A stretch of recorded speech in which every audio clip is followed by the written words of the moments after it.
اہل تشیع میں سے بعض حضرات کہتے ہیں کہ یہ عبداللہ ابن سبا یہ تو افسانوی شخصیت، اس کی حقیقت کوئی تھی ہی نہیں، حالانکہ ان کی اپنی کتاب میں رجال کشی کے اندر اس کا ذکر موجود ہے، اور یہ بھی موجود ہے کہ حضرت علی رضی اللہ تعالیٰ عنہ نے اپنے عہد خلافت میں اسے زندہ جلوایا ہے۔ اس کی وجہ کیا تھی؟ یہ آیا مدینے کے اندر اسلام کا لبادہ اوڑھ کر اس نے چند عقیدوں کی اشاعت شروع کی۔ سب سے پہلے حضرت علی تو خدا ہے، گاڈ انکارنیٹ، اوتار کا تصور، جیسے ہندوؤں میں ہے رام چندر جی خدا کا اوتار، اور عیسائیت میں بھی پہلے گاڈ انکارنیٹ کا تصور تھا کہ حضرت مسیح خدا کا اوتار، انکارنیشن آف گاڈ۔ تو اس نے کہا کہ حضرت علی تو خدا کا اوتار ہے، خدا ہے۔ نمبر دو، اس نے کہا کہ ہر نبی کا ایک وصی ہوتا ہے جس کے حق میں وہ وصیت کرتا ہے، تو حضور صلی اللہ علیہ وسلم کے وصی حضرت علی ہے، لہذا خلیفہ تو اول روز سے حضرت علی ہے، حضرت ابو بکر، حضرت عمر، حضرت عثمان، یہ تو غاصب ہے، اور حضرت عثمان کی خلافت تھی اس وقت وہ خاص طور پر۔ پھر اس نے جو قبائلی عصبیت تھی اسے بھڑکایا ہے۔ پرانی جو عصبیت چل رہی تھی قریش کے اندر، وہ دو گھرانے ایک دوسرے کے بدلے مقابل تھے۔ دیکھیے، ایک ہوتا ہے قبیلہ، ایک ہوتا ہے گھرانہ۔ ہمارے پنجاب میں ایک قبیلہ ہے وٹو قبیلہ، اس کے گھرانے بہت سے، مانے کے، لالے کے، سجے کے، شامت کے، یعنی کوئی لالا تھا ان میں سے بڑا، ان کے بیٹے ہو گئے لالے کے، ان کی اولاد، خاندان یہ کہلاتے ہیں۔ قبیلہ ہے یہ وٹو قبیلہ۔ تو قبیلہ تھا قریش، اس میں گھرانے بہت تھے، بنو ہاشم، بنو امیہ، بنو تیم، بنو عدی، یہ بہت سے گھرانے تھے۔ تو چوٹی کے دو گھرانے جو تھے وہ بنو ہاشم اور بنو امیہ، ان کے درمیان چپقلش تھی، مقابلہ، مسابقت، اور یہ مسابقت فی الخیر بھی ہوتی تھی۔ اگر انہوں نے غریبوں کو کھانے کھلائے ہیں تو ہم ان سے بڑھ کر کھلائیں گے، اگر وہ حاجیوں کی خدمت کرتے ہیں تو ہم ان سے بڑھ کر کریں گے۔ تو ان کے اندر یہ مسابقت خیر نہیں تھی، لیکن چپقلش تھی کہ کوئی ہم سے آگے نہ نکل جائے، وہ سمجھتا تھا وہ آگے نہ نکل جائے۔ اس شخص نے اس پرانی عصبیت کو تازہ کیا کہ حضور تو بنو ہاشم میں سے تھے، لہذا خلافت حق ہے بنو ہاشم، یہ غاصب ہے۔ اس سے پہلے دو خلفاء جو تھے وہ نہ بنو ہاشم سے تھے نہ بنو امیہ سے تھے۔ حضرت ابو بکر بنو تیم میں سے تھے، چھوٹا قبیلہ، حضرت عمر بنی عدی میں سے تھے، وہ بھی چھوٹا قبیلہ تھا۔ یہ حضرت عثمان پہلے خلیفہ جو بنو امیہ میں سے تھے، جن کی پرانی چپقلش بنو ہاشم سے تھی۔ اب اس کو موقع مل گیا کہ پرانی قبائلی عصبیت کو بھڑکائے۔ یہ ہے اصل میں اس فتنے کا پس منظر عبداللہ ابن سبا نے جو آ کر پھیلایا ہے، اور اس کی تفصیل میں اس وقت میں نہیں جا سکتا، کیسے یہ فتنہ پروان چڑھا، کیا انہوں نے اسٹریٹجی اختیار کی، کہ یہ کیا کرتے تھے، گروہ بنا کر بھیجتے تھے لوگوں کو، کوفے پہ جاؤ تو وہاں پر دمشق کے گورنر کے خلاف اور مصر کے گورنر کے خلاف الزامات لگاؤ، اس نے یہ کیا، وہ غبن کر گیا، وہ یہ کر گیا، وہ خیانت کر رہا ہے، وہ رشتہ داروں کو پال رہا ہے، اور عثمان کے خلاف بھی تقریریں کرو رضی اللہ تعالیٰ عنہ۔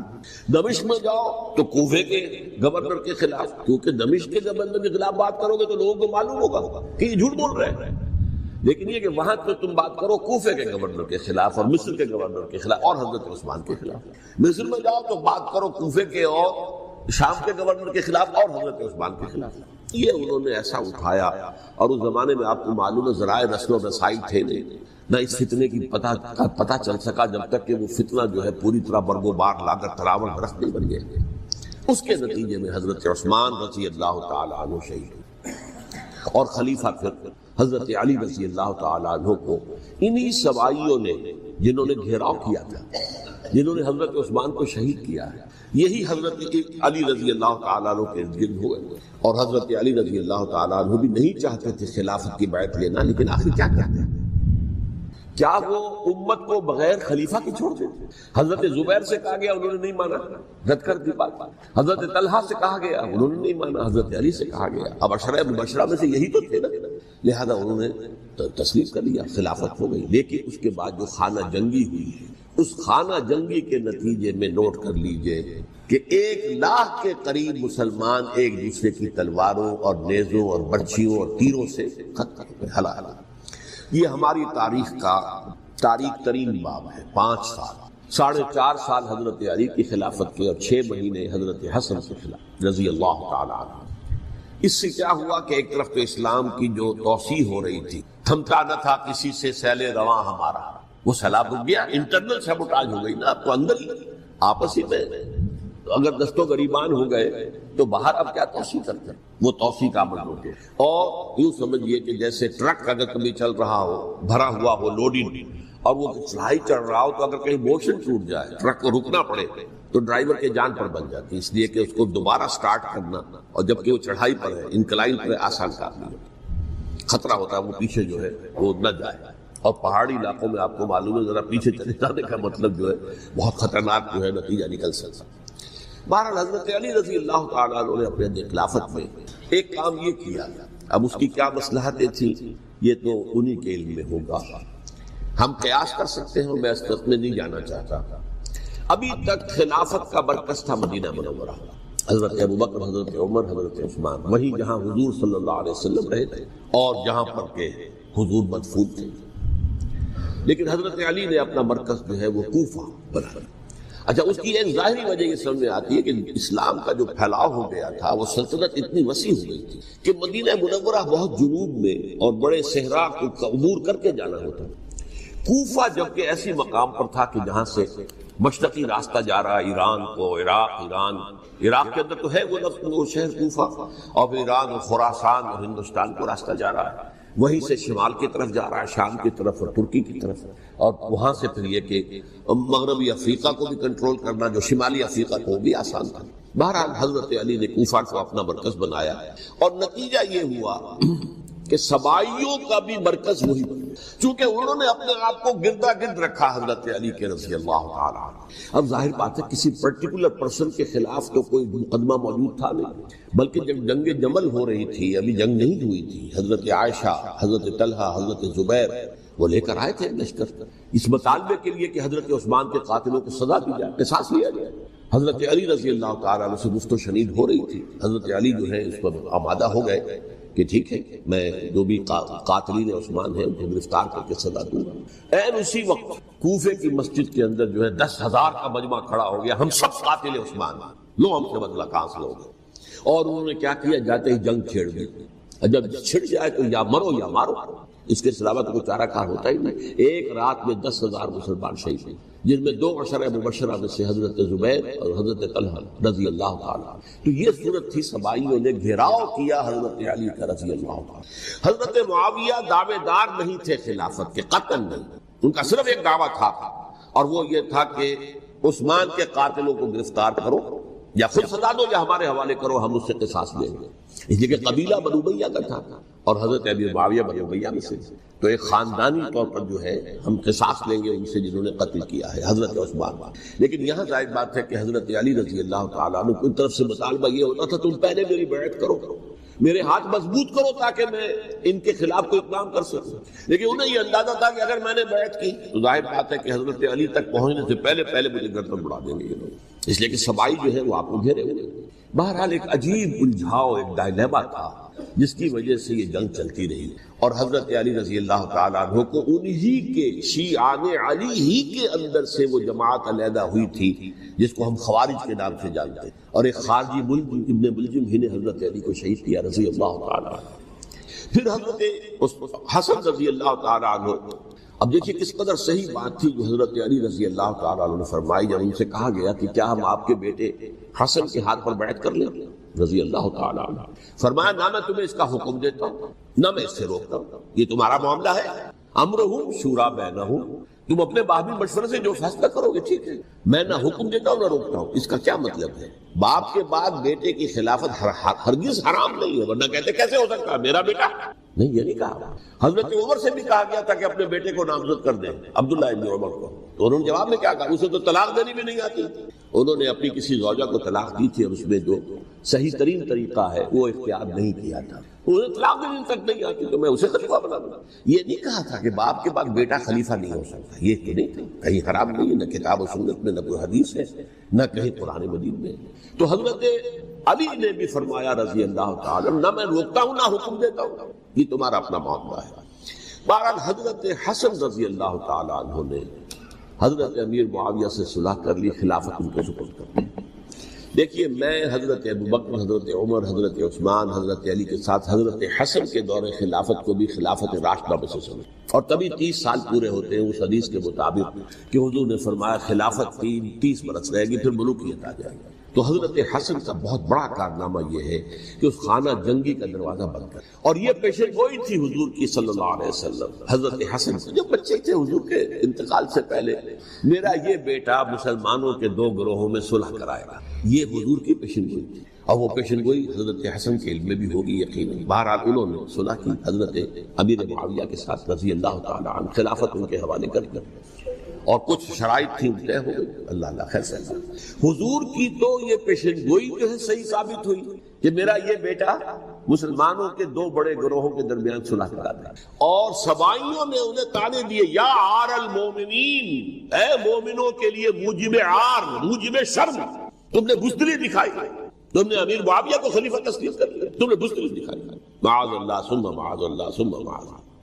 اب میں کچھ باتیں حضرت امیر معاویہ کے بارے میں کہنا چاہتا ہوں، اس لیے کہ وہاں اس میں میں نے حضرت معاویہ کے بارے میں یہ تو بہت حدت کے ساتھ کہا تھا، اور میں اب بھی اس پر قائم ہوں اور پوری طریقے سے قائم ہوں۔ میرا مستقل موقف یہی ہے کہ حضرت معاویہ رضی اللہ تعالیٰ عنہ کے دور خلافت کو ہم خلافت راشدہ میں شامل نہیں سمجھتے، اہل سنت میں سے کوئی بھی نہیں سمجھتا، لیکن اس کے ساتھ میں نے حضرت امیر معاویہ کے کچھ مناقب بھی بیان کیے تھے تاکہ پلڑا جو ہے ترازو کا اس کے دونوں پلڑے سامنے آئے، لیکن یہ وہ حصہ میرے اس بیان کا نکال دیا، ختم کر دیا گیا۔ یہ میں نہیں جانتا کہ اس میں کیا مصلحت دیکھی گئی ہے، اس میں تو کسی کے لیے کوئی معاملہ ایسا نہیں تھا کسی کے جذبات کو جو ہے وہ ٹھیس پہنچانے والا، کیونکہ میں نے کہا وہ خلیفہ راشد نہیں تھی، صاف نہ نکلی، بلکہ وہ دور ملوکیت کا آغاز ان سے ہو گیا۔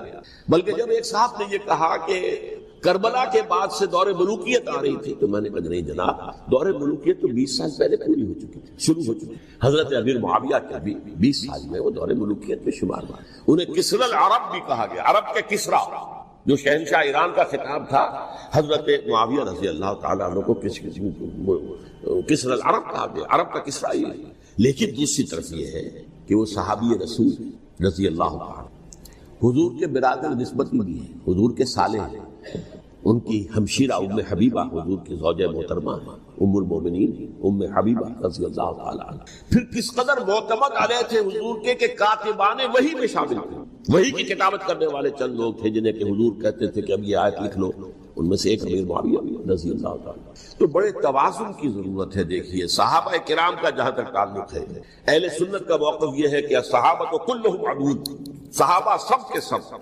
نیک نیت ہے، اور ان کی روایت جو ہے قبول کی جائے گی، رد نہیں کی جائے گی، ان پر کوئی جرح و تعدیل نہیں ہوگی، اس لیے کہ ان کا تزکیہ محمد رسول اللہ صلی اللہ علیہ وسلم نے کیا تھا۔ لہذا یہ تو ہو سکتا ہے کہ کسی صحابی سے کوئی خطا ہو، لیکن وہ خطا اجتہادی ہوگی، نیت کی خطا نہیں ہوگی، نیت کی غلط نہیں۔ اگر کسی صحابی کی نیت پر حملہ کیا جائے تو یہ اصل میں طعن ہے، حملہ ہے حضور پر کہ وہ تربیت دے نہیں سکے اپنے ساتھیوں کو، معاذ اللہ ثم معاذ اللہ ثم معاذ اللہ، وہ تزکیہ کر ہی نہیں سکے۔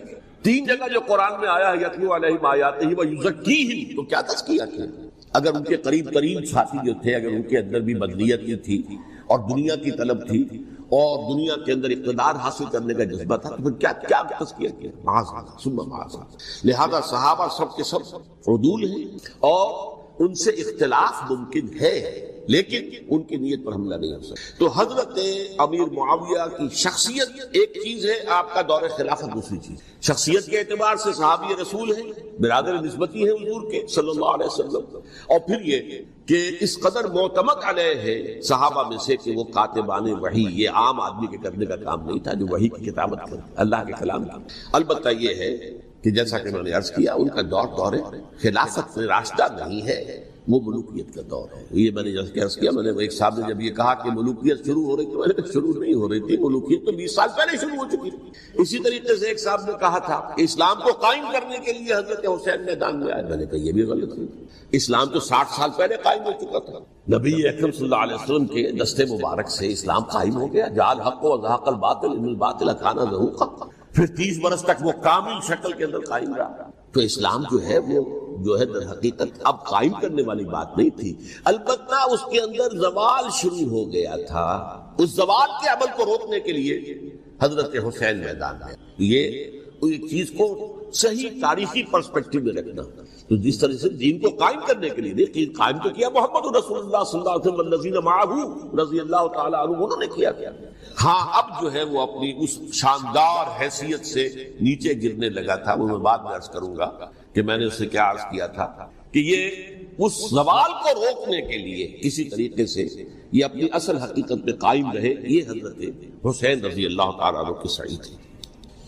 اچھا، حضرت امیر معاویہ کے جو 20 سال ہیں وہ پورے امن، سکون، اطمینان، کوئی جھگڑا، کوئی فساد، کوئی اختلاف، کوئی باہمی خانہ، کچھ 20 سال. یہ بھی تاریخ کی بڑی چشم کشا حقیقت ہے جو عام طور پر لوگوں کے لیے نہیں.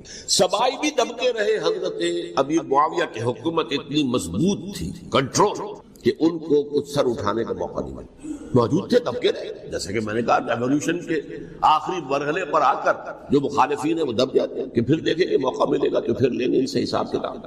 20 سال رہے ہیں پورے امن کے. 10 سال کے بعد یعنی درمیان میں ہے حضرت امیر معاویہ کا عہد خلافت. ایک صحابی جو کہ بزرگ صحابہ میں سے ہیں، مغیرہ بن شعبہ رضی اللہ تعالی عنہ، وہ آتے ہیں اور وہ کہتے ہیں کہ دیکھیے امیر المومنین، کتنی بڑی خانہ جنگی رہی تھی مسلمانوں کی آپس میں، اور اب بھی اگر آپ کسی کو نامزد کیے بغیر چھوڑ گئے امت کو تو پھر خانہ جنگی ہو جائے گا.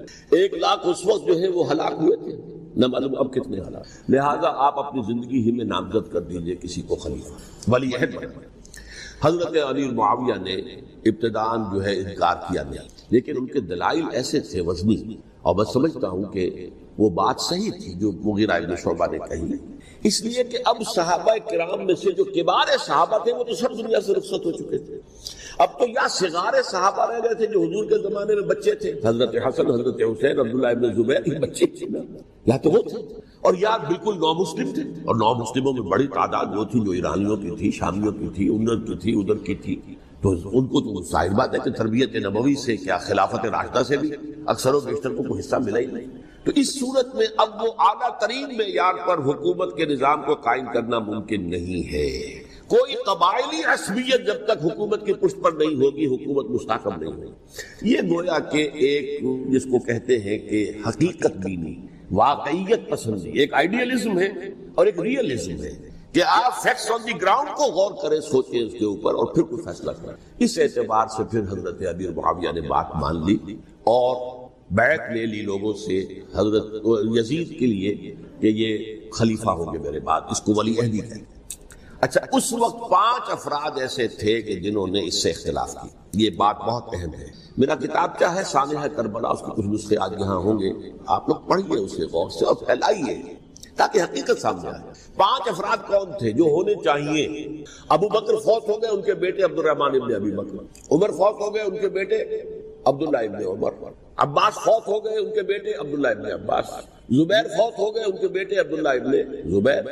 اور حضرت حسن جو ہے ان کا انتقال ہو چکا تھا، حضرت علی کے بیٹے حضرت حسین رضی اللہ تعالی عنہ اجمعین. حضرت حسن کے بارے میں ایک فریق کا کہنا یہ ہے کہ انہیں زہر دے کر ہلاک کیا، اہل تشیع کا قول ہے، جبکہ اہل سنت کہتے ہیں کہ نہیں، وہ اپنی جو بھی طبی موت تھی اس سے ان کی وفات. لیکن میں اس میں نہیں جانا چاہتا، اس لیے کہ یہ مائکرو ہسٹری جو ہے نا، وہ تو ایک ایک واقعے کے لیے ادھر کی روایات کیا، ادھر کی کیا ہیں، ان کے پاس کیا دلائل، یہ تو کسی ریسرچ اسکالر کا موضوع، میرا موضوع نہیں. لیکن بہرحال یہ 5 حضرات تھے جنہوں نے ولی عہدی کی بیعت نہیں کی. لیکن حضرت معاویہ اتنے حریب الطبع انسان تھے، انہوں نے جبر نہیں کیا، کوئی تشدد نہیں کیا. ٹھیک ہے، ولی عہدی کی بیعت نہیں کر رہے، کوئی بات نہیں، میری بیعت تو کی ہوئی ہے نا، ابھی تو میں زندہ ہوں، بات ختم ہو گئی. میری بیعت کو تو نہیں توڑا انہوں نے، فسخ بیعت نہیں کی. اس اعتبار سے انہوں نے نہ کوئی تشدد کیا، نہ جبر کیا، نہ کوئی مواخذہ کیا. لیکن جب امیر معاویہ کا انتقال ہو گیا، اب ولی عہدی کی بجائے وہ اب خلافت کی بیعت کر، سب لوگوں نے بیعت کر لیا. ان 5 میں سے ایک فوت ہو چکے تھے، حضرت عبد الرحمن ابن ابی بکر فوت ہو چکے رضی اللہ عنہ. 4 تھے، ان 4 میں ایک اختلاف ہوا. 2 کی رائے یہ تھی، عبداللہ ابن عمر، عبداللہ ابن عباس، کہ اگرچہ یہ کام غلط ہوا ہے، اسلام کی روح کے منافی ہوا ہے، یہ بادشاہت کی بنیاد پڑ رہی ہے، لیکن یہ بات ایسی نہیں ہے کہ اس کی بنا پر ہم خانہ جنگی شروع کروا دیں، امت کے اندر خون خرابہ کروائیں، فساد کروائیں. لہذا انہوں نے بیعت کر لی. اب کوئی اگر یہ کہے معاذ اللہ کہ وہ بک گئے تھے یزید کے ہاتھ میں، معاذ اللہ ثم معاذ اللہ، وہی بات آپ اختلاف کر سکتے ہیں کہ انہیں نہیں کرنی چاہیے تھی. یہ کوئی رائے رکھے، مجھے اختلاف نہیں. لیکن ان کی نیت پر حملہ کریں گے تو حملہ محمد رسول اللہ پر ہوگا صلی اللہ علیہ وسلم۔ عبداللہ ابن عمر کون ہے؟ کتنی حدیثیں ان سے جو ہے وہ منقول ہیں۔ عبداللہ ابن عباس کون ہے؟ جنہیں حضور نے جو ہے جن کے لیے دعا کی تھی، اے اللہ فقہہ فی الدین وعلمہ التاویل، اے اللہ اس نوجوان کو دین کا فہم عطا کر اور قرآن کی تعویل اور تفسیر کا علم عطا کر۔ حبر الامہ کہلاتے ہیں۔ وہ کہیں پیسوں اور ٹکوں کے وقت بھی جانے والے نہیں تھے، انہوں نے امت کی مصلحت دیکھی، نیت جو ہے اس پر حملہ نہ کیجیے۔ البتہ اختلاف کا حق آپ کو حاصل ہے۔ دو حضرات جو ہے ڈٹے رہے کہ نہیں، ہمیں کم وقت میں رجسٹ کرنا ہے۔ عبداللہ ابن زبیر عمر کے اعتبار سے وہ بڑے مسلمانوں میں سب سے پہلے ولادت مدینے میں جا کر جو ہوئی ہے وہ عبداللہ ابن زبیر کی ہوئی ہے۔ ہجرت کر کے جب مہاجرین وہاں پہنچے، کچھ عرصے تک کسی کے ہاں کوئی اولاد نہیں ہوئی تو لوگوں نے تانے دینے شروع کر دیے کہ معلوم ہوتا ہے کہ یہاں آ کر یہ مکے کے رہنے والے جو ہے کمزور ہو گئے ہیں، ان کی اولاد ہی نہیں ہو رہی۔ تو جب عبداللہ ابن زبیر کی ولادت ہوئی ہے، یہ حضرت ابو بکر کے نواسہ ہیں، حضور کی زوجہ محترمہ حضرت عائشہ کی بہن، حضرت دیکھیے ابھی نام نکل گیا ہے جی، حضرت اسماء رضی اللہ تعالی عنہا عنہما، یہ ان کے ساتھ لاتے ہیں حضرت زبیر کے بیٹے۔ ان کا فیصلہ ہوا کہ ہمیں رجسٹ کرنا ہے کم وقت میں، ایٹ اینی کاسٹ۔ حضرت حسین ابن علی رضی اللہ تعالی عنہما کا بھی فیصلہ ہوا کہ ہمیں رجسٹ کرنا ہے کم وقت میں۔ البتہ ان میں بھی ایک اختلاف ہو گیا، یعنی یہ دو تو جڑے رہے، ان دو میں اختلاف ہوا۔ عبداللہ ابن زبیر کا کہنا یہ تھا کہ ہمیں حجاز میں رہنا چاہیے، یہ سرزمین ہے جس میں نبوت کی برکات سب سے زیادہ ہے، یہاں ہم مضبوط قلعے کے اندر ہیں، ہمیں یہاں سے جو ہے رجسٹ کرنا چاہیے اور ختم کرنا چاہیے اس نظام کے اندر جو خرابی آ گئی ہے۔ حضرت حسین رضی اللہ تعالیٰ عنہ کے پاس خطوط کا تانتا بنا ہوا تھا، کوفے سے لوگ خط لکھ رہے تھے، آئیے آئیے آئیے، ہم آپ کے ہاتھ میں بیعت کریں گے، ہم آپ کے ہاتھ میں بیعت کریں گے، ہم آپ کے ہاتھ میں بیعت کریں گے۔ یہی وہ کوفہ جو حضرت علی کا دارالخلافہ رہا تھا اور جو پھر سبائیت کا گڑھ بن گیا تھا۔ چنانچہ حضرت حسین نے حضرت مسلم بن عقیل کو بھیجا وہاں پر کہ میرے نمائندے کی حیثیت سے جا کر وہاں پر بیعت لو۔ 10-12 ہزار افراد نے بیعت کر لی، لیکن اس کے بعد یزید کی طرف سے گورنر بنا کے بھیجا گیا ابن زیاد کو۔ ابن زیاد نے آ کر جو تشدد کیا اور سختی کی تو سب کے سب بیعت توڑ کر اور سب منحرف ہو گئے۔ مخلصین تو وہ تھے نہیں، الکوفی لایوسی، کوفی جو ہے وہ تو کوئی وعدہ وفا کرنے والا ہوتا ہی نہیں، بیعت توڑ دی۔ فمن نقص فانما ينقص على نفسه، بیعت کے بعد بیعت توڑ دینا بہت بڑا توڑ دو۔ ادھر اطلاع مل گئی حضرت حسین کو، چل چکے تھے وہ راستے میں تھے کہ وہاں تو مسلم بن عقیل شہید ہو گئے اور سب لوگوں نے بیعت توڑ دی۔ اب واپس جانا چاہتے تھے لیکن مسلم بن عقیل کے بیٹے جو ہے اڑ گئے۔ یہ عرب کی اپنی ایک جو ہے پرانی ان کی حمیت اور ان کا قبائلی نظام کہ اب ہم اپنے والد کے خون کا قصاص لیے بغیر نہیں جائیں۔ حضرت حسین رضی اللہ تعالیٰ عنہ کی مروت اور شرافت، یہ میرا ساتھ دینے کے لیے آئے تھے، اب میں ان کا ساتھ نہ دوں تو یہ تو شرافت اور مروت کے خلاف ہے۔ کہا اچھا چلو چلتے۔ وہاں جا کر بھی عین اپنے میدان کے اندر بھی حضرت حسین رضی اللہ تعالیٰ عنہ نے 3 چیزیں پیش کی ان کوفیوں کے لشکر کے خلاف۔ سب سے بڑا لشکر کے اندر سب سے بڑے تو کوفی تھے جنہوں نے بیعتیں کی ہوئی تھی حضرت حسین کے ساتھ۔ دیکھو مجھے جانے دو واپس حجاز کی طرف، یا مجھے سرحدوں پر بھیج دو تاکہ میں کافروں کے ساتھ جنگ کرتے ہوئے اپنی جان دے دوں، یا مجھے یزید کے پاس جانے دو، میں اپنا معاملہ اس سے طے کر لوں۔ لیکن کوفیوں کو یہ گوارا نہیں تھا۔ اگر یہ یزید کے پاس پہنچ گئے تو ہمارا کچا چٹھا بیان کر دیں گے کہ مجھے تو ان لوگوں نے برگلا کر بلایا تھا۔ اس لیے کہ دیکھیے حضرت امیر معاویہ کے 20 سالوں کے دوران میں بتا چکا ہوں ان کی حکومت اتنی مستحکم تھی کہ اس کے خلاف کوئی فتنہ اٹھانا ممکن نہیں تھا۔ اب چونکہ چینج اوور ہوا تھا، اور چینج اوور میں آپ کو معلوم ہوتا ہے کہ ایک جس کو کہتے ہیں every thing is in the melting پاٹ، ابھی تو یہ درمیان کے اندر معاملہ ہے، تو انہیں موقع ملا سر اٹھایا حضرت حسین رضی اللہ تعالیٰ عنہ کو، جو خطوط لکھے جس کے کہ تھیلے کے تھیلے اور بوریوں کی بوریاں بھری ہوئی حضرت حسین کے ساتھ تھی، وہ کہا کہ آئیے ہم آپ سے بیعت کریں گے، انہوں نے نہیں مانا۔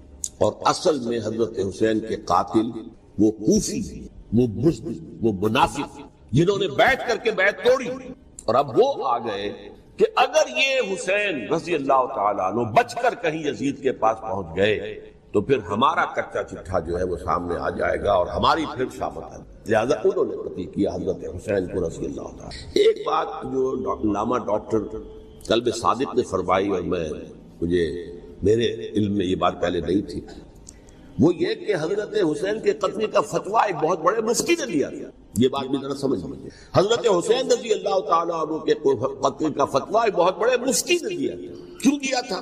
اس لیے کہ حضور کی احادیث موجود ہیں کہ جب ایک شخص کی ایک خلیفہ کی بیعت ہو جائے تو دوسرا اگر کھڑا ہو تو اسے قتل کر دو، کھلی حدیث۔ اسی لیے ایک بہت بڑے مفسر بھی ہے، فقیہ بھی ہے، قاضی ابن العربی رحمۃ اللہ علیہ، ایک ابن عربی ہے الف لام کے بغیر، ابن عربی، وہ بہت بڑے صوفی ہیں، فلسفی ہیں، اندلس کے ہیں۔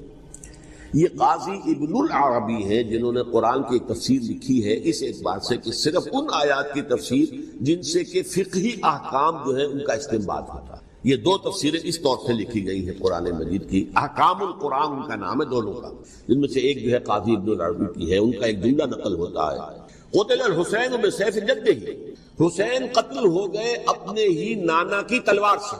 وہ تلوار کیا تھی؟ جب کسی کی بیعت ہو چکی ہو پھر کوئی کھڑا ہو مدعی خلافت، میرے نزدیک حضرت حسین مدعی خلافت نہیں تھے، یہ بات اس وقت سامنے لوگوں کے نہیں آئی، بلکہ حکومت نے یہ باور کرا دیا کہ یہ تو باغی ہے، یہ مدعی ہے خلافت کے، انہوں نے تو دعویٰ نہیں کیا خلافت، وہ تو صرف اس عمل کو روکنے کے لیے میدان میں آئے تھے۔ اور اس بات کو اچھی طرح سمجھ لیجئے کہ اس وقت تک یہ جو تصور آج ہمارے پاس ہے کہ ریاست علیحدہ ہے، حکومت علیحدہ ہے، state of Pakistan, we are loyal to the state of Pakistan, ہم ریاست پاکستان کے وفادار ہیں، گورنمنٹ آف پاکستان کے وفادار نہیں ہیں، we are not loyal to the government. Government تو کبھی بے نظیر کی تھی، ہم اس کے خلاف تحریک چلا رہے تھے، یا کبھی کسی اور کی تھی اس کے خلاف تحریک چل رہی ہے، یا کبھی ضیاء الحق کی تھی اس کے خلاف تحریک چل رہی ہے۔ گورنمنٹ کو بدلنا تو عوام کا حق ہے، آج، اس وقت نہیں تھا، اس وقت ریاست اور حکومت کا کوئی فرق نہیں تھا، لہذا جو حکومت سے اختلاف کرے گویا کہ باغی ہے۔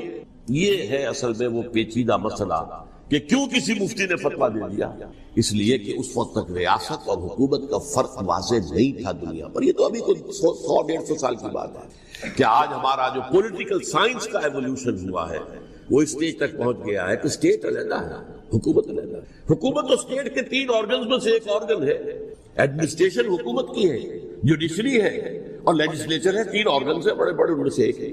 تو حکومت کو بدلنا تو عوام کا حق ہے، چاہے وہ ووٹ کے ذریعے بدلے، چاہے ایجیٹیشن، اگر پرامن ایجیٹیشن ہے اس سے حکومت کو بدلنے کا حق حاصل ہے دستوری طور پر ہر اعتبار سے۔ اس وقت یہ نہیں تھا، لہذا صورتحال یہ بن گئی کہ حکومت وقت نے باور کرا دیا مسلمانوں کو، ورنہ سوچئے نواسۂ رسول کو قتل کرنا کوئی آسان کام تھا؟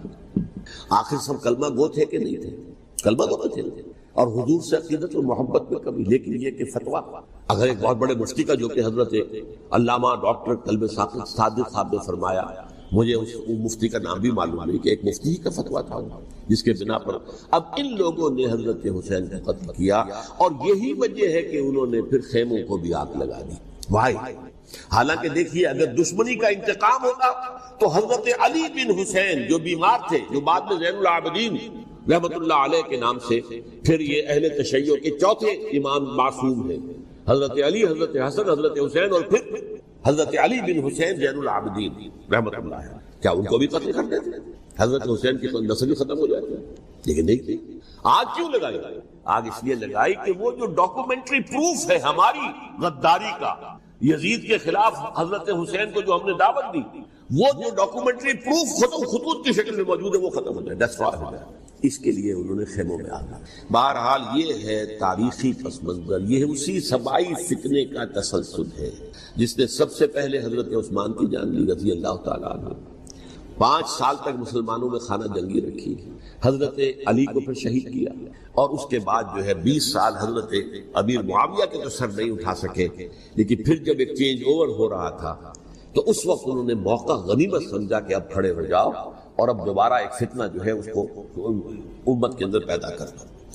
اچھا، اس معاملے میں ایک بات جو میں نے وہاں کہی کہ ہمارے ہاں شاعرانہ جو مبالغہ آمیزی ہے، یہ میری گفتگو کا حصہ انہوں نے حذف کر دیا ہے، اور میں نے ایک سنی شاعر بہت بڑے عالم جن کے حوالے سے آج بھی میری تقریر ہوگی خالد جناح ہال میں، مولانا محمد علی جوہر کے ایک شعر کے حوالے سے کہا کہ قتل حسین اصل میں مرگ یزید ہے، اسلام زندہ ہوتا ہے ہر کربلا کے بعد۔ میں نے کہا بالکل محمل شعر ہے، اسلام مرا ہی نہیں تھا، زندہ ہونے کا کیا سوال؟ اور اگر کسی درجے میں مزمحل یا زخمی ہوا تھا تو وہ تو رہا، کربلا کے بعد بھی رہا، یزید کی حکومت بھی رہی، بنو امیہ کی حکومت بھی چلی، کوئی تبدیلی تو نہیں آئی۔ یہ کیا کہہ رہے ہیں؟ اسلام زندہ ہوتا ہے کربلا کے بعد؟ میں نے کہا اسلام مرا نہیں تھا۔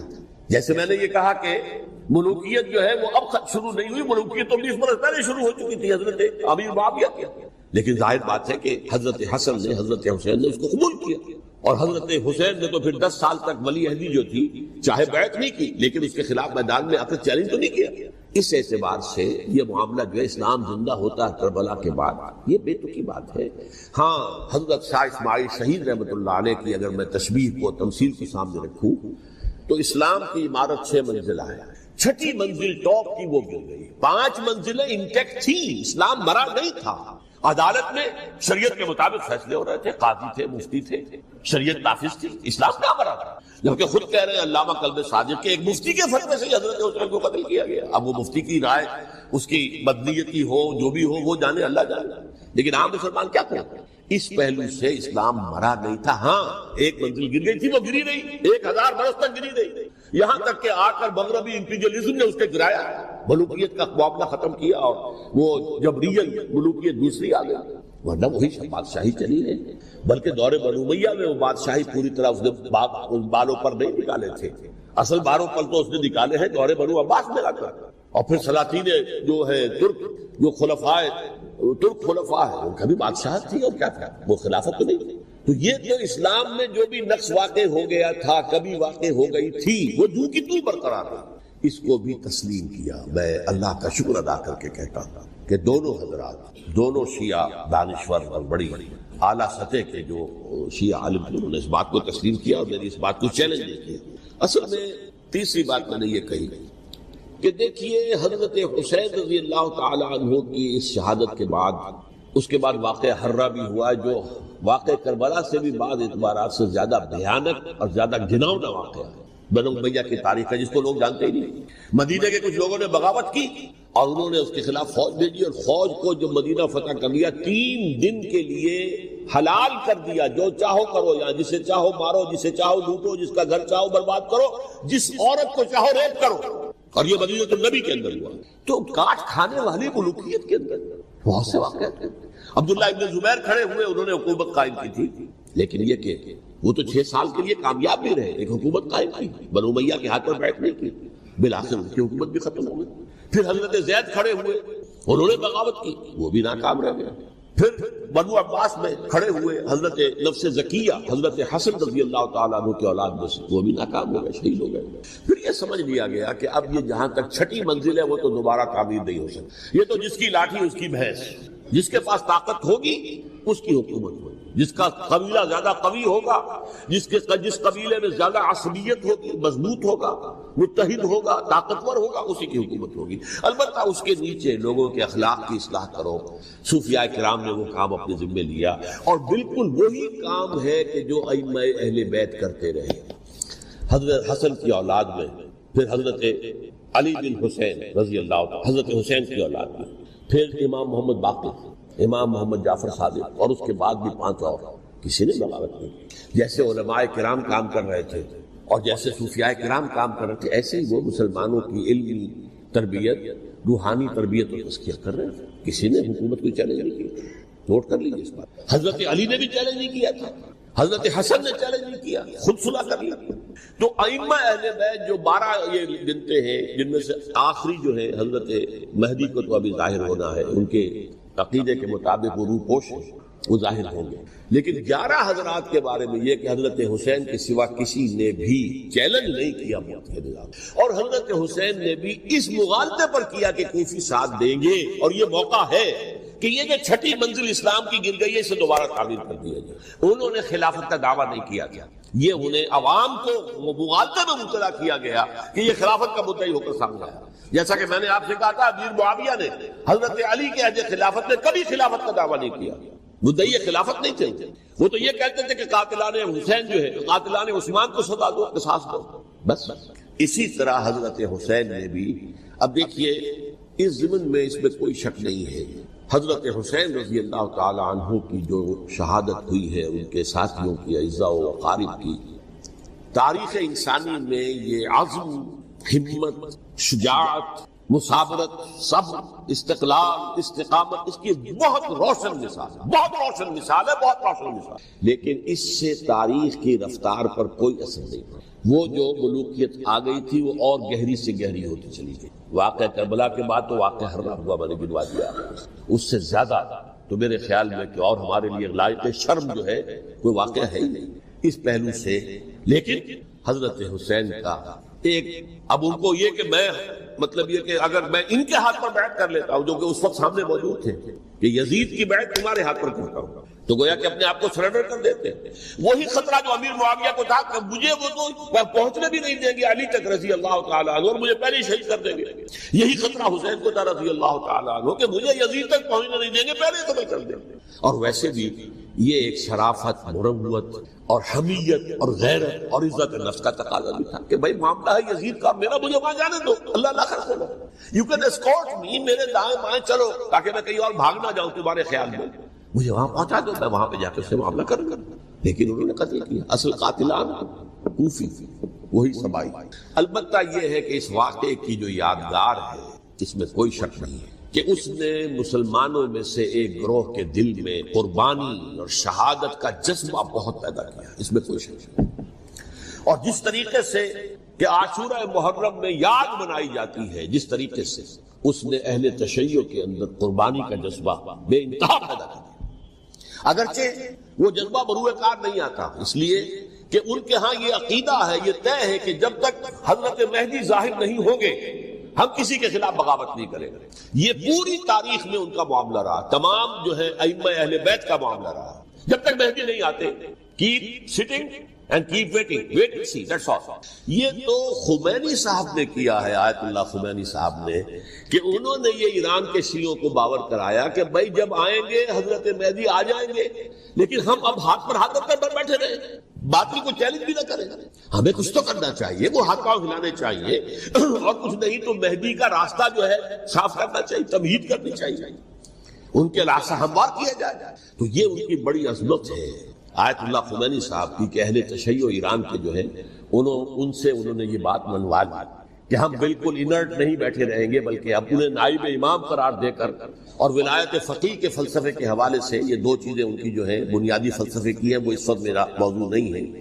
انہوں نے عوام کو ایسا کھڑا کیا ہے کہ 20,000 سے لے کر 30,000 کے درمیان انسانوں نے جانے دی. عورتوں کے جلوس نکلے، شیرخوار بچہ گود میں ہے عورت کے، اور گولی کھا رہی ہے، مر رہی ہے، گر رہی ہے.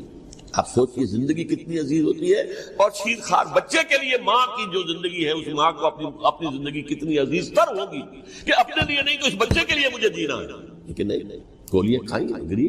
یہ جذبہ انہی میں ہے. واقعہ یہ ہے کہ اہل سنت کے اندر یہ جذبہ نہ ہونے کے برابر ہے. یہ میں واشگاف الفاظ میں کہہ رہا ہوں. پورے عالم اسلام میں صرف شیعہ ایران ایسا نکلا ہے کہ جس نے بادشاہت کا خاتمہ کیا. باقی سعودی عرب میں بادشاہت بیٹھی ہوئی ہے، ڈٹ کر اربوں ڈالر کا ایک ایک محل بنتا ہے ان بادشاہوں کا، اور سنی سن کوئی حرکت نہیں. وہ تو اب جو حرکت ہو رہی ہے وہ اینٹی امریکن حرکت ہے جو ہو رہی ہے. وہ در حقیقت وہ مسئلہ بالکل دوسرا ہے جو اس وقت ہو رہا ہے. لیکن یہ کہ عالم اسلام میں کوئی تحریک ایسے نہیں اٹھی.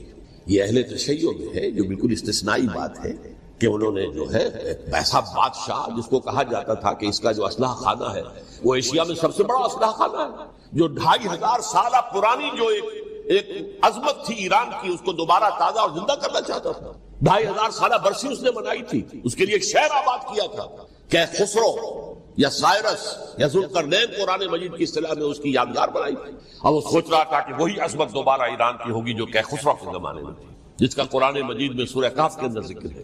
مشرقی فتوحات، مغربی فتوحات، شمالی فتوحات. تو وہ بادشاہ ہے اس کو بھاگنا پڑا قربانی کی وجہ سے. تو یہ جو ہے واقعہ کربلا نے، اس میں کوئی شک نہیں ہے کہ ایک ایسی مشعل روشن کی ہے جس کو کہ ہر شخص کو دیکھنا چاہے. یہ بھی انسان، جیسے کہ اقبال نے ایک شعر کہا تھا غالب کے لیے، فکر انسان پر تیری ہستی سے یہ روشن ہوا ہے، پرے مرغ تخیل کی رسائی طاق ہو جا. تو فکر انسان پر حضرت حسین کی قربانی سے یہ واضح ہوا ہے کہ انسان کس حد تک جا سکتا ہے قربانی دینے کے لیے اپنے کسی مقصد کے لیے. مقصد ان کا جو تھا، میں نے اسی لیے آیت پڑھی تھی، معاذ اللہ ثم معاذ اللہ. میں ایک آخری بات جو کہہ رہا ہوں وہ نوٹ کر لیجئے. ایک خاص انتہائی نقطۂ نظر کے عام کیے جانے کی وجہ سے سنیوں میں بھی ایک انتہائی رد عمل پیدا ہوا ہے. ایکسٹریم رائٹسٹ سنی. اگر ایک طرف سے حملہ کیا گیا ہے حضرت عثمان کی نیت پر، ان کو خیانت کا الزام لگایا گیا، ان پر اقربا پروری کا الزام لگایا گیا، حضرت ابو موسیٰ اشعری پر خیانت اور غداری کا الزام لگایا گیا، یہ ساری چیزیں اگر صحابہ کرام کے اوپر ہوئی، امیر معاویہ پر، امیر اور عمرو بن العاص پر، تو جواب میں کچھ لوگ کھڑے ہو گئے. حضرت علی وہ اقتدار کے طالب تھے، معاذ اللہ ثم معاذ اللہ ثم معاذ. یہ اہل سنت کا موقف. حضرت حسین اقتدار کے طالب تھے، ہرگز نہیں ہرگز نہیں ہرگز. وہی اصول جو میں نے بتایا تھا سب کے لیے لاگو رہے گا. وہ امیر معاویہ کے لیے ہے تو حضرت علی کے لیے بھی، حضرت حسین کے لیے بھی. یہ نیک نیت ہے. آپ ان کی کسی رائے سے اختلاف کر سکتے ہیں لیکن ان کی نیت پر حملہ نہیں کریں گے. نیت پر حملہ کریں گے آپ کا ایمان بالرسالت جو ہے وہ مجروح ہو جاتا ہے. یہ رسول کے ساتھ ہے. رسول نے ان کا تذکیہ کیا، یتلو علیہم آیاتہ ویزکیہم، اس کا سارا عمل محمد کا کیا ہوا صلی اللہ علیہ وسلم. تو صحابی کے معاملے میں یہ ہمارے ہاں ان کو اہل سنت جو ہے جو معتدل مزاج کے، اکثریت ان کی تو چند لوگ ہیں ذرا قلم چلا لیتے ہیں تو ان کی بہت سی کچھ چھوٹی چھوٹی کتابیں بھی شائع ہو گئی ہیں بہت، لیکن انہیں اہل سنت نے قرار دیا ناسبی یا خارجی. جیسے خوارج نے کہا تھا حضرت علی بھی کافر ہے اور حضرت ابی معاویہ بھی کافر ہیں، حضرت عمرو بن العاص بھی کافر ہے، معاذ اللہ ثم معاذ اللہ. ایسے ہی کچھ لوگ حضرت حسین پر بھی الزام لگاتے ہیں کہ اقتدار کی حوث و طلب کے اندر انہوں نے یہ سارا سفر کیا تھا اور بس یہ ہے کہ وہ جو بازی تھی وہ ہار گئے. اللہ اللہ خیر صلی اللہ، اس سے آگے کیا ہے بابا؟ نہیں، معاذ اللہ ثم معاذ. اسی لیے میں نے آیت آج جو پڑھی تھی ایک اور جو بہت بظاہر آپ کو معلوم ہوئی ہوگی، غیر متعلق ہے میرے آج کے عنوان سے. تلک الدار الآخرۃ نجعلها للذین لا یریدون علوا فی الارض ولا فسادا. یہ سورہ قصص کے آخری آیات میں سے. دیکھو یہ آخرت کا گھر جو ہے وہ ہم خاص کر دیں گے ان لوگوں کے لیے جو اس زمین میں اپنے اقتدار کے طالب نہیں ہوتے. زمین میں اقتدار کے طالب ہوگے فساد ہو جائے گا. تم بھی طالب، میں بھی طالب، جھگڑا ہوگا، لڑائی ہوگی، دنگا ہوگا، فساد ہوگا. تلک الدار الآخرۃ نجعلها للذین لا یریدون علوا فی الارض ولا فسادا. جو لوگ زمین میں اپنے اقتدار کے طالب اور اس کے نتیجے میں فساد پیدا کرنے والے نہیں ہیں ان کے لیے ہم نے آخرت کا گھر خاص کیا ہے. والعاقبۃ للمتقین، اور عاقبت جو ہے، انجام کار، آخرت جو ہے وہ تو متقیوں کے لیے ہے. اسی میں آئیں گے سب صحابہ کرام، خواہ وہ حضرت علی ہے رضی اللہ تعالیٰ عنہ اور خواہ وہ حضرت امیر معاویہ ہیں، حضرت عثمان ہیں رضی اللہ تعالیٰ عنہ، خواہ حضرت حسن ہے، حضرت حسین ہے رضی اللہ تعالیٰ عنہ، خواہ عبداللہ ابن زبیر ہے، خواہ عبداللہ ابن عباس ہے، خواہ عبداللہ ابن عمر رضی اللہ تعالیٰ عنہ مجمعین. اس اصول کو سامنے رکھ کر اختلاف آپ کر سکتے ہیں کسی سے بھی، لیکن کسی کی نیت پر حملہ کریں گے تو اصل میں آپ کا ایمان بالرسالت مجروح ہو جائے گا. علی کو نبی اکرم صلی اللہ علیہ وسلم نے اپنا نائب بنا کر چھوڑا تھا جب غزوہ تبوک میں جا رہے تھے مدینے میں. حضرت علی نے کہا کہ مجھے آپ عورتوں کے ساتھ بٹھا کے جا رہے ہیں. فرمایا تمہارا مقام میرے ساتھ وہی ہے جو موسیٰ کے ساتھ ہارون کا تھا. ہارون کو چھوڑ کر گئے تھے نا یہودیوں کے پاس جب گئے تھے تورات لینے کے لیے، تو تمہارا وہی مقام ہے میرے ساتھ. تو یہ حضرت علی رضی اللہ، ان کے بارے میں میرا، ان کی کیا عظمت میری نگاہ میں. تو یہ 3 کتابیں ہیں، مجھے نہیں معلوم تیسرا یہاں ہے یا نہیں ہے. بہرحال آپ لوگوں کو ریکمینڈ کر رہا ہوں کہ ان کا مطالعہ کریں. اب یہ کہ آخری بات یہ ہے کہ اصل ہمارے کرنے کا کام کیا ہے. دیکھیے کیوں نہیں کیا کسی نے بھی خروج کا معاملہ میں واضح کر چکا ہوں، بغاوت نہیں کی. کیوں؟ ایک تو ریاست اور حکومت میں فرق نہیں تھا. ذرا کھڑا ہو اور وہ باغی قرار پائیں گے، واجب القتل ہو جائے گا، فتوے کی زد میں آ جائے گا. یہ معاملہ تھا. اور دوسرے یہ کہ عمارت پوری گری نہیں تھی، ایک منزل گری تھی. آج ہم کہاں کھڑے ہیں؟ پوری عمارت گری ہوئی. نہ شرعی عدالتیں ہیں، نہ شرعی فیصلے ہیں، نہ احکام الہی نافذ ہے، نہ حدود اور قصاص کے معاملات. کچھ بھی نہیں. ہمارا فرض کیا ہے؟ حضرت حسین کی مدح کرتے رہیے، تعریف کرتے رہیے، صحابہ کرام کی مدح کرتے رہیے، مدح صحابہ، اس کے لیے مجلسیں قائم ہو رہی. بھائی کر کیا رہے ہو؟ تھے تو آبا وہ تمہارے ہی، مگر تم کیا ہو؟ ہاتھ پر ہاتھ دھرے منتظر فردا. تلک امۃ قد خلت لہا ما کسبت ولکم ما کسبتم. وہ تو ایک امت تھی جو چلی گئی، اللہ کے ہاں پہنچ گئے. جو کچھ انہوں نے کمایا وہ ان کے لیے، تمہارے لیے نہیں ہے. تمہارے لیے وہ ہوگا جو تم کماؤ. ہمارے لیے راستہ اب یہی ہے کہ خلافت راستہ کے مکمل نظام کو اثر نو قائم کرنے کے لیے منہج انقلاب نبوی کو اختیار کریں. میری کتاب اس پر، کیسٹس اس پر، آڈیو کیسٹ، ویڈیو کیسٹ، سی ڈیز، نہ معلوم ڈی وی ڈی، سب کچھ موجود۔ سیرت النبی پر تو میں عرض کر چکا ہوں، فلسفہ سیرت النبی سمجھنا ہے تو میری کتاب پڑھیے، ورنہ سیرت النبی آپ پڑھ لیں گے، واقعات معلوم ہو جائیں گے، فلسفہ سیرت سامنے اس کا آپ مطالعہ کریں گے میری کتاب سے۔ اور دوسرے یہ کہ یہ خلافت قائم کرنے کے لیے جو جد و جہد ہم کر رہے ہیں، تحریک خلافت پاکستان جس کا میں داعی ہوں ادنا سا، وہ تنظیم نہیں ہے، میں اس کا امیر نہیں ہوں، وہ ایک تحریک ہے۔ جیسے تحریک پاکستان کہلاتی تھی جس کی تنظیم تھی مسلم لیگ، پارٹی کا نام مسلم لیگ تھا، لیکن تحریک پاکستان، اس طرح تحریک خلافت پاکستان وہ ہم نے چلائی ہے تنظیم اسلامی کی۔ یہ خلافت جب پہلی چلی تھی آج سے 84 سال قبل، نومبر 1921 میں خالد بینا ہال میں وہ مقدمہ چلا تھا، جس کے نتیجے میں بڑے بڑے جو لیڈر تھے ہمارے، مولانا محمد علی جوہر اور مولانا حسین مدنی اور مولانا ابوالکلام آزاد، ان سب کو 2 سال کی قید کی سزا سنائی گئی، بغاوت، مقدمہ بغاوت، یہ خالد بینا ہال۔ اسی میں سن 91 یا 92 میں نے 3 دن تقریریں کی تھیں، جن میں آج سے پھر میں 3 تقریریں کرنے والا ہوں، ایک آج شام کو، ایک کل شام کو رات 9 بجے، آج بھی کل بھی، ایک پرسوں اتوار کی صبح کو 10 بجے ہے کیا 11 بجے۔ تو ان میں آپ حضرات شرکت فرمائیں تاکہ اصل جو ہمارے کرنے کا کام ہے، تاریخ کو بھی سمجھنا چاہیے، تاریخ کے عوامل کیا ہیں، کیا پس پردہ عوامل کار فرما تھے، کیا کسی شے کی اصل حقیقت ہے، وہ سمجھنا چاہیے۔ لیکن یہ ہے کہ اس اعتبار سے میں نے جب یہ لفظ استعمال کیا تھا اس مذاکرے میں، لپ سروس، کہ یہ ہم صرف لپ سروس کرتے رہے، مدح کے بیان کرتے رہے، منقبت بیان کرتے رہے، حضور کی نعتیں کہتے رہے، اس سے تو بات نہیں بنے گی جب تک کہ وہ فرض منصبی شہادت علی الناس کا جو ہمارے ذمے ہے بحیثیت امت محمد صلی اللہ علیہ وسلم اس کو ادا نہ کرے۔ مجھے خوشی ہے کہ اس کی بھی تائید دونوں حضرات نے کی، ہاں یہ لپ سروس کا معاملہ، اللہ تعالی حضرت حسین کے نقش قدم پر چلتے ہوئے، بلکہ اصل میں تو ہمارے لیے اسوہ رسول ہے محمد صلی اللہ علیہ وسلم، اس پر چلتے ہوئے ہم پاکستان میں اسلام کا نظام خلافت قائم کرنے کی جدوجہد کریں۔